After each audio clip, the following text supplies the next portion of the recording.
अस्सलाम वालेकुम dear student, Rizwan Danish biology lecture is here.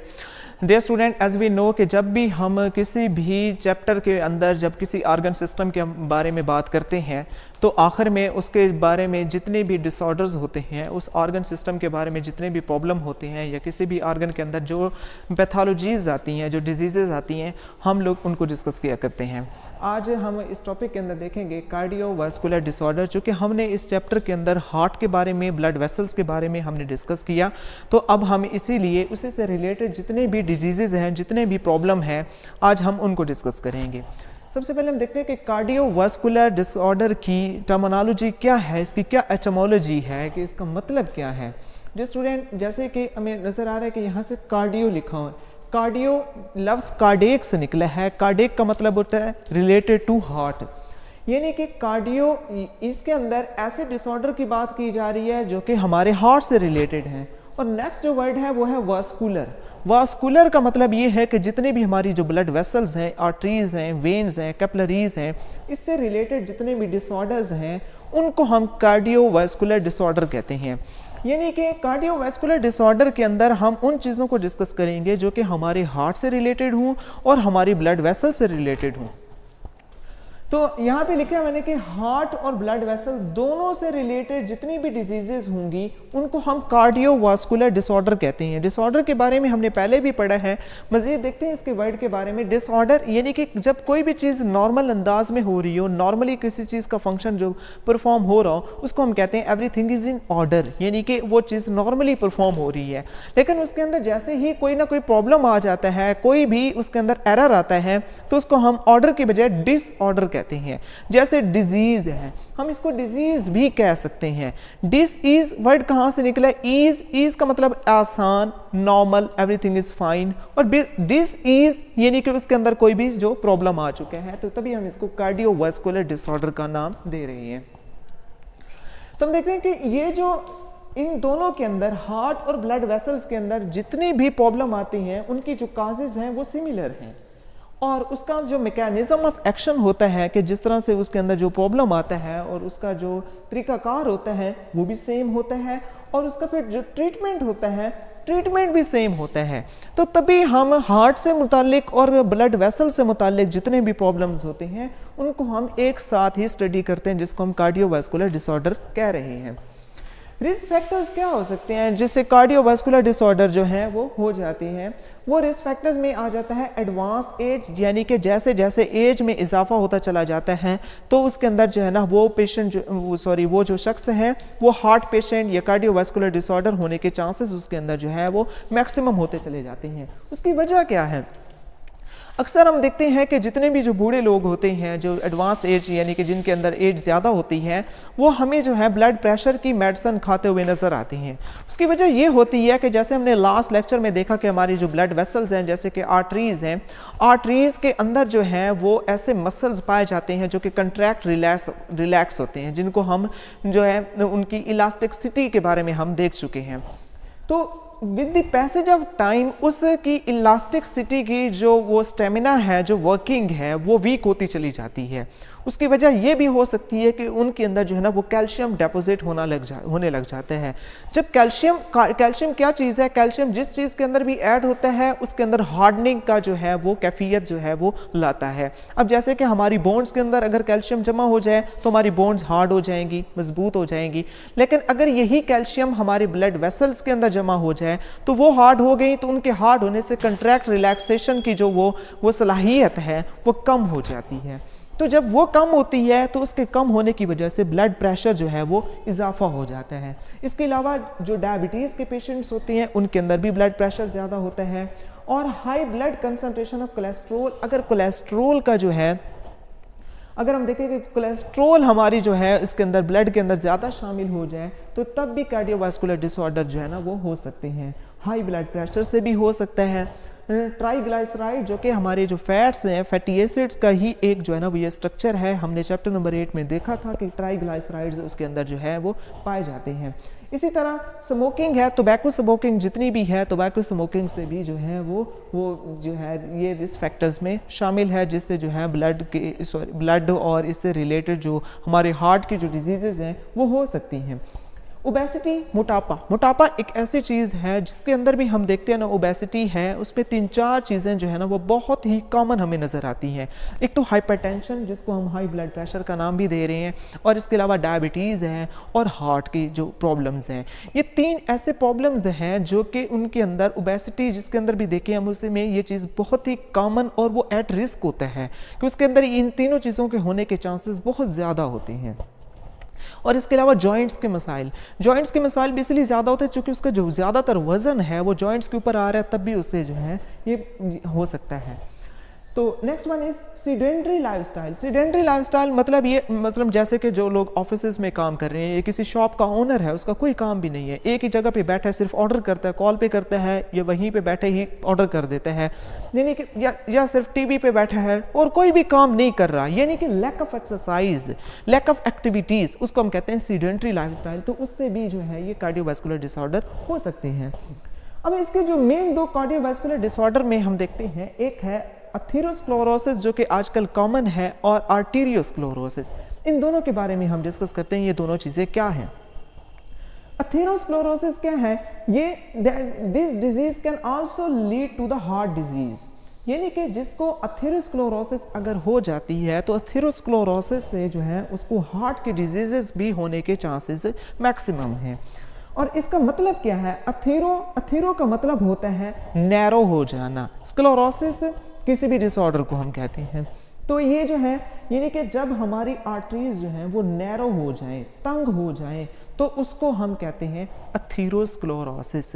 यानी कि आर्टरीज के अंदर कोई ऐसी चीज़ या तो जम चुकी है, वो सुकड़ तो नहीं गई, लेकिन क्या है कि आर्टरीज जो है, मिसाल के तौर पर जैसे कि ये एक आर्टरी है, अब इसके अंदर कोई चीज़ ऐसी है जो जमती चली जा रही है, जिसके जमने की वजह से यहाँ पे ब्लड को अब गुजरने में जो है वो प्रॉब्लम हो रही है, मसला हो रहा है, ठीक है, तभी उससे जो है ना ब्लड प्रेशर में इजाफा हो जाता है।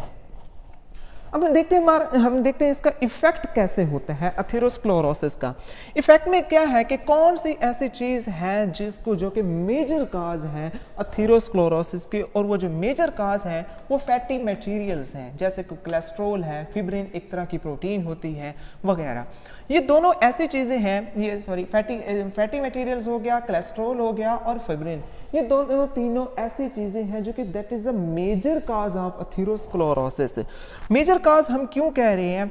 क्योंकि और भी चीज़ें इसके अंदर शामिल हो सकती हैं, लेकिन ये 3 चीज़ें, इनका कंट्रीब्यूशन जो है वो ज़्यादा होता है।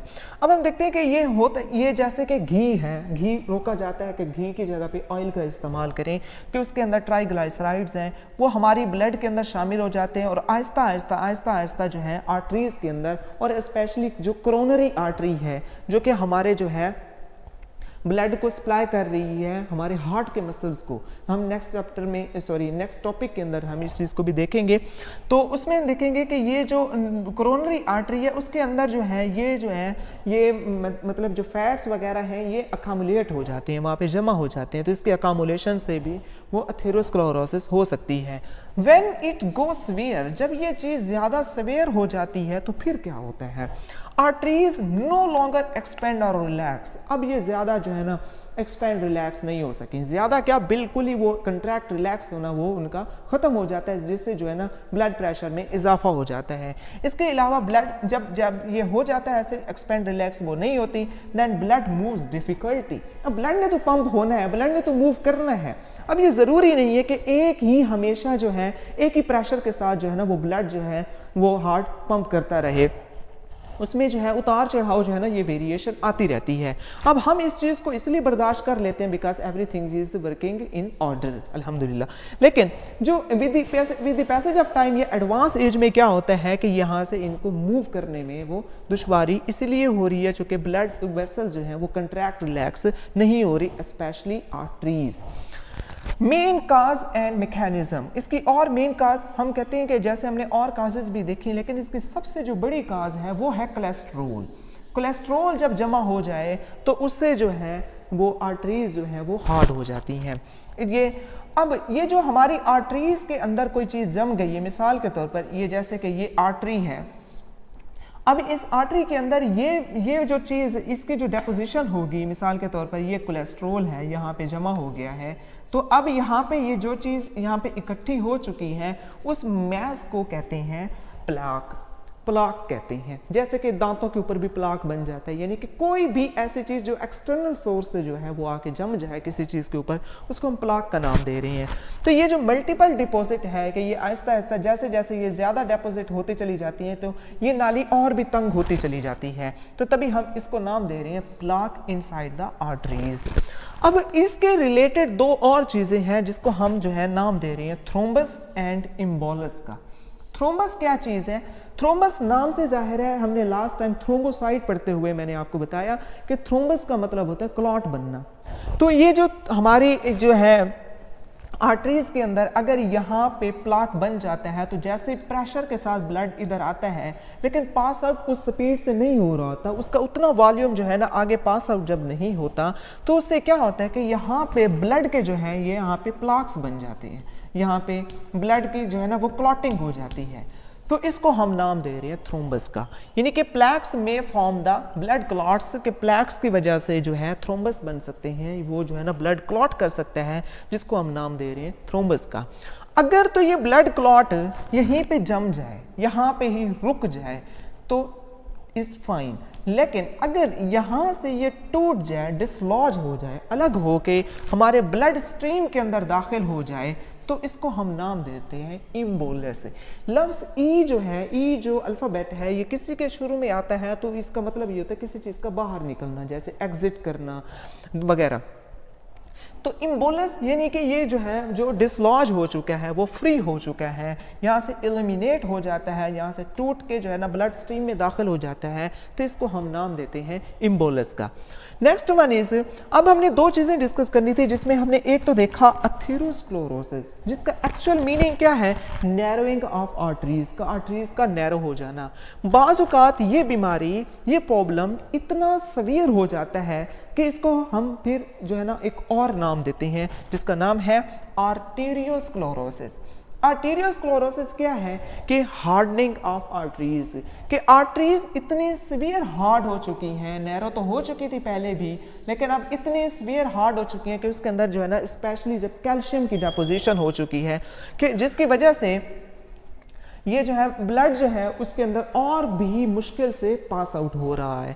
तो इस मुश्किल की वजह से जो है यानी कि सेवेरिटी में जो इजाफा हुआ है इसको हम आर्टेरियोस्क्लेरोसिस का नाम दे रहे हैं। और ये हुई कब, जब अथेरोस्क्लेरोसिस बहुत ज़्यादा सीवियर हो जाती है।